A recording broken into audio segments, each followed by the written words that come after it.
There very well could be some people watching us right now that don't know too much about the job of a blacksmith. Well, that's true. That's why we want you to meet this Parke County man.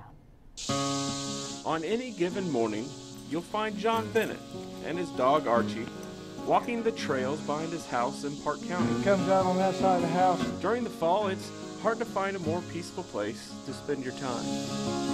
But before long, Archie goes in, and John goes to work. I do a combination of the old traditional blacksmithing and then the new methods. As a modern-day blacksmith, John hammers and molds his way in a trade that has almost been forgotten. Through trial and error, the art form is now second nature to John, taking solid stock and making something more. You know, I've made more scrap metal than I have good metal, and that's not really far-fetched. I've ruined a lot of metal in my lifetime. I'm not going to lie about it, you know. John's ability to create with his hands came at an early age. When I was younger, I really liked to draw, and I did some really nice drawings. And then life got in the way. And we all know how that is. You know, life just gets in the way. Life for John was working in the shops. At the time, it may have been a detour from what he really wanted to do.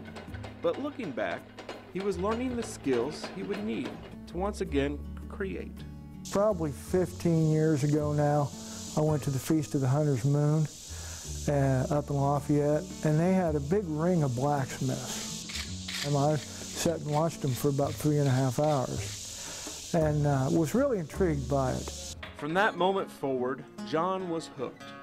The skills he learned in the factories began melding with the artistic skills from his youth. Solid stock turned into living art. Everything from dragonflies to pine cones to snails. Be able to take metal and make it do what you want just amazes me. John's art now supplies what he needs to give himself and Archie a home. There you go. It may not be the easiest way to live, but much like the metal he works with, life is all about how you make it. I'll keep going after it. I'll work part-time doing something else and do this, but you know, everybody said, well, this is just your hobby. No, this isn't my hobby. You people don't say, that's my hobby. You know, that makes it so I can do this. In Parke County, Gary Bryan, News 10. That is so cool. So cool. Yeah, now if you're interested in meeting John, he'll be set up in Bridgeton during the Parke County Covered Bridge Festival. And that festival will be here before we know it. Mark your calendars. The Bridge Festival starts on Friday, October the 9th. And for John's contact information, it's available for you over at WTHI-TV.com.